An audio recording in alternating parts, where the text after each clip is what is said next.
안녕하세요 여러분, 최광문의 재즈노트에 오신 걸 환영합니다.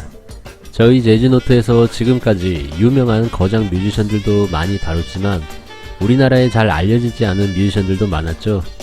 오늘은 부처님 오신 날을 맞이하여 정말 의미있는 재즈 뮤지션 한 명을 소개해드립니다. 그는 1938년생으로 뉴올리언스 출신의 색스포니스트입니다. 그리고 재즈를 기반으로 한 블루스, 가스펠, 소울, 펑크 등 다양한 장르의 음악들을 연주하였습니다. 당시 많은 재즈 뮤지션들이 그랬듯 마리화나 소지 혐의로 감옥에서 3년 반을 복역하게 되죠. 그리고 그곳에서 선불교를 통해 해탈과 깨달음을 얻게 된 뮤지션 찰스 네빌입니다.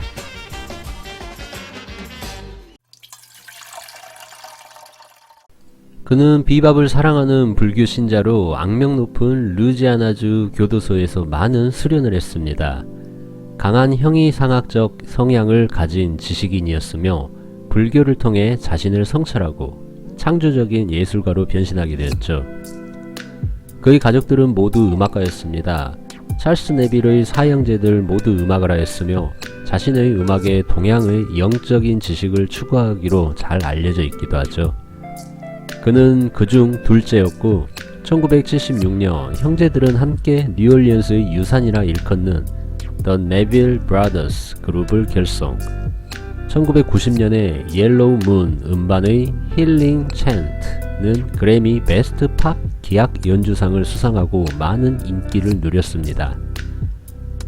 어렸을 때부터 뛰어난 색소폰 연주자였던 찰스 네빌은 락앤롤의 전설 비비킹과 함께 투어를 위해 고등학교도 중퇴했습니다. 그리고 마약에도 빠져 있었죠. 63년에는 마리화나 소지 혐의로 체포되어 루지아나주 교도소에 3년 반 동안 수감되었습니다. 그리고 본인과 같이 마약 때문에 수감되어 온 뉴올리언스의 위대한 피아니스트 제임스 부커 등과 감옥 음악실에서 연습을 하며 호메로스, 니체 등의 다양한 책들을 읽었습니다. 마침내 그는 그곳에서 완벽한 집중력을 터득 자신의 비참하게 얼룩진 감옥 생활에서 선불교의 무소유가 깨달음의 열쇠였다고 하네요. 그 후 그는 네빌 브라더스의 일원으로 활동, 뉴올리언스 인디언 부족의 전통 음악과 펑크 음악이 융합된 새로운 음악들을 선보이며 뉴올리언스의 음악 문화의 아이콘이 되었습니다. 동양 철학에 대한 그의 오랜 관심을 반영한 앨범이죠.